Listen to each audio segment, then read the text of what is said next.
I think that when I'm sore the day after, it's kind of like my way of at a girl. Like, okay, I got down in there and I made sure I got that work done, and my body's just letting me know that, yeah, you gave me enough stimulus to respond.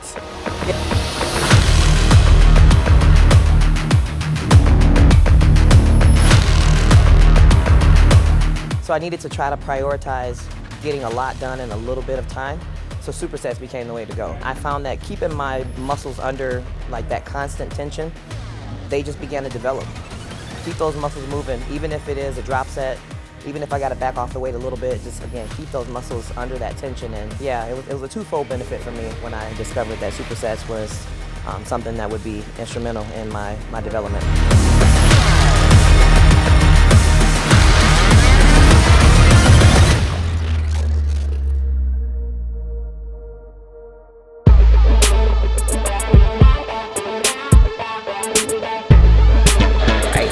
All right, guys, what's up? It is your two-time Miss Olympia, Andrea Shaw, and today is back day. Back day is going to be extra fun. We've got some T-bar rows, we've got some rack pulls, and then we got some cable work that we're going to get into. So come with.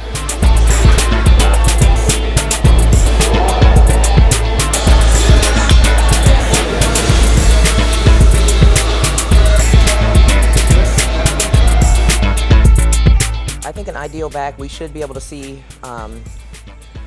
good development of the rear delts and the upper back muscles, and then we want to see the Christmas tree, the Christmas tree that forms with the lower lats and those erectors. So the spinal erectors, you know, you want to be able to see that like crystal clear.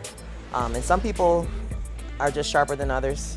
I think some of it also has to do with where your elbows are, like when you're hitting that whether it's a rear lat spread or back double bicep, specifically back double bicep, you know, the placement of the elbows can, you know, I think determine how much of a good contraction you can get on those lats and those upper back muscles. But yeah, I think that would definitely be, in my opinion, a perfect back and create that nice V taper.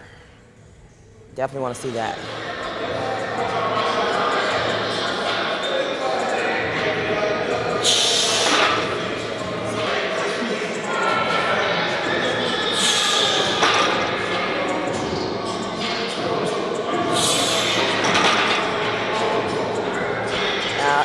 Yeah. I try to keep my free weight movements at the beginning of the workout, and then I save my cable movements for the latter half of the workout.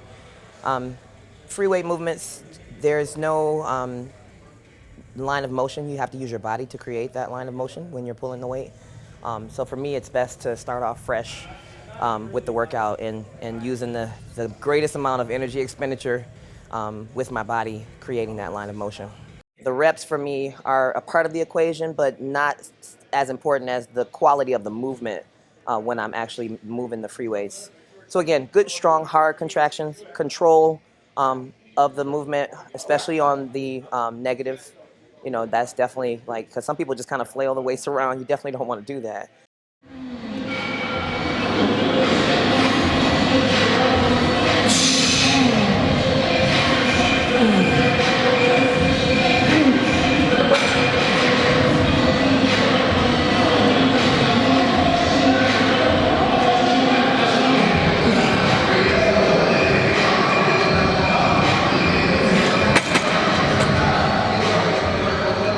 I mean, well, a lot of people, we refer to it as the pump, right?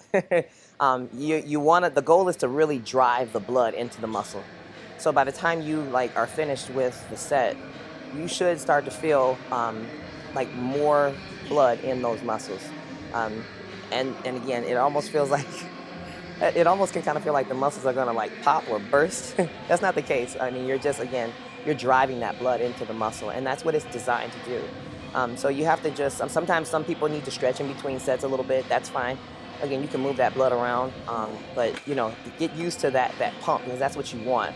Especially if you're looking to get into the competing realm, because you know that's what we do in essence. Like especially when we're backstage, you know, and we pump up. That's kind of the goal. We want to drive that blood into the muscle with all the nutrients that are in the blood, deliver that to the tissues, and then we pose, right? So yeah, get used to that feeling if that's something that's kind of on your radar to do with competing. But yeah, the pump is definitely not comfortable sometimes, but you grow into it. And again, sometimes stretching in between sets, whether it's 30 seconds to a minute, it can be beneficial because again, you definitely can elongate the tissue and get some of that blood to kind of circulate, even though it's in the muscle, right? You can still stretch it and start to get it to move a little bit.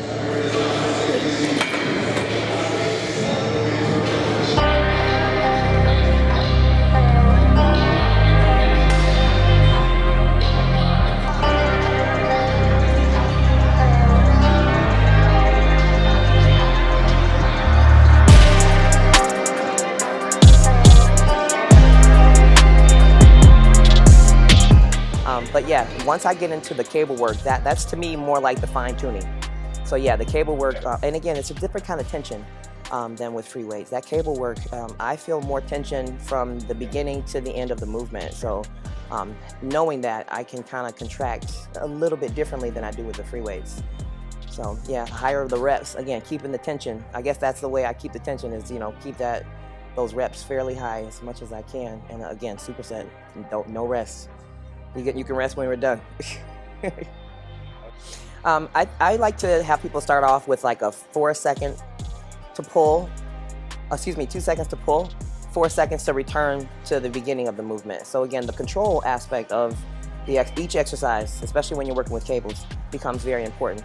If you can control the weight and not let the weight control you, that would be the best cueing that I can probably give. Make sure you're contracting your abs.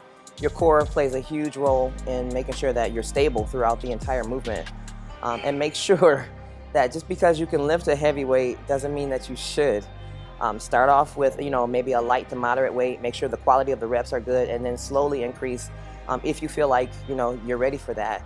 If not, then again, focus on maybe some more reps. Quality of movement becomes again paramount with that.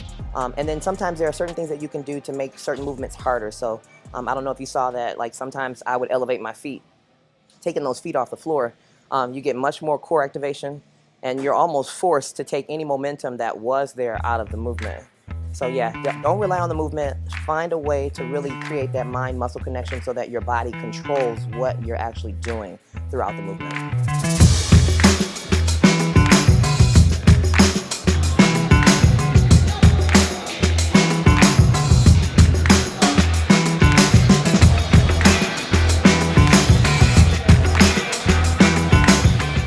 I try my best to plan because I think walking into the gym with a plan makes me that much more confident. But sometimes I'll be doing certain movements at the beginning. I'm like, oh yeah, I need to add that on. I haven't done that in a while. And that's kind of how I'll freestyle it a little bit. But yeah, I try to come in with a plan. So like last night when I was logging my exercises, I said, I knew that I wanted to do, because when we came to the gym, I kind of started to scope around, see what's available. I'm like, okay, yeah, I want to do this, I want to do that, I want to do this. And then with the cable stuff, I knew I had 3 out of those exercises that I wanted to do in the last couple. Yeah, I'm like, okay, yeah, we need to do that, because then I can hit. Because to me, it's always about creating that like 3D effect with the muscles, right? So it's making sure that I can pump those muscles to make sure when I'm posing, like, yeah, it's there, they pop, like you can see them. And yeah, that's just fine tuning. It's just fine tuning and making sure that, okay, certain exercises need to be in rotation. Yeah, so like the next time I come to the gym, I'm gonna do a totally different set of exercises. Just to, again, keep certain things in rotation. And that's the joy of logging, because sometimes, some people, they don't log the exercises. I mean, and it's preference, right? But I like to log it because, again, I'll know, oh yeah, it's been 2 weeks since I did T-bar row, or it's been, 3 weeks since I've done any sort of rack pull. And like, oh yeah, I need to do that.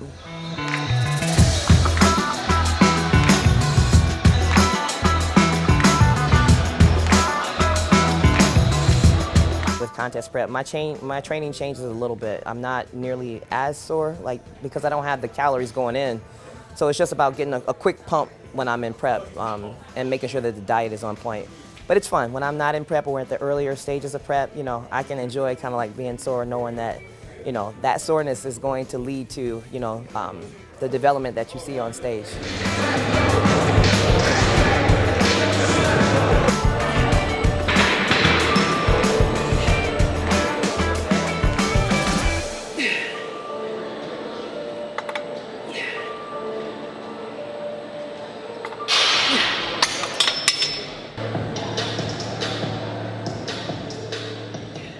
But everybody has a different pain tolerance.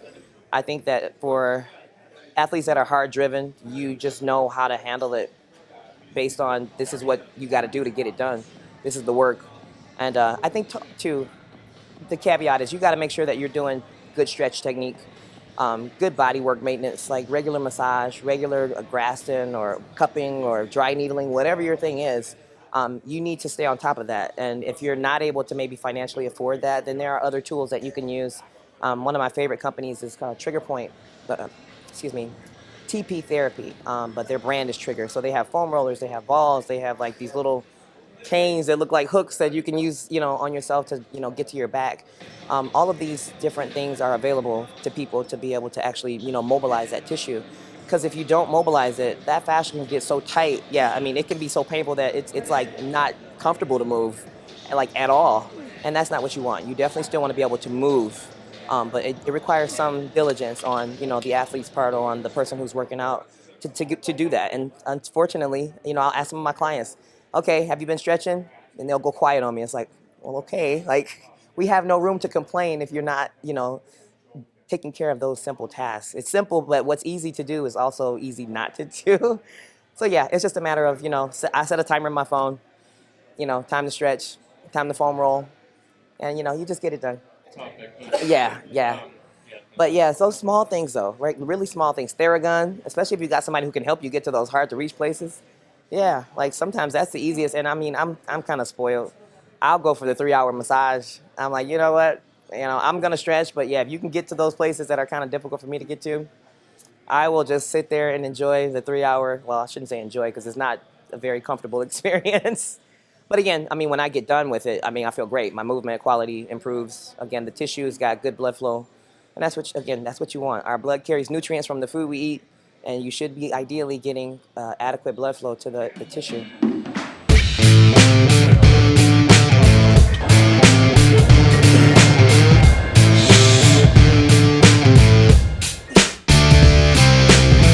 To my core, I am very much and I used to not be this way. It's still funny to me. I'm like super girly, and I hated pink. I was such a tomboy, like growing up. I wanted the biggest, baggiest clothes. I would never wear anything pink. And then like, I don't know, once I got in my like late 20s, like there was just a switch that like flipped and I was like, this is cute. So yeah, like pink and black, that's my thing. So when Mutant said that I could use the logo, I was like, well, you know what? And we had an event that we were kind of spearheading with anti-bullying. And they were like, we need pink shirts. And I was like, oh, perfect. I'm gonna get the logo on a pink shirt, and then I kind of like do the cut off. Thanks, Dana. I love that. She cuts off the neck of the shirts, and like I think she cuts her middles off too. But like for me, I got big shoulders, so yeah, nothing to show off a little shoulder. Cut the neck off. Got room for these arms.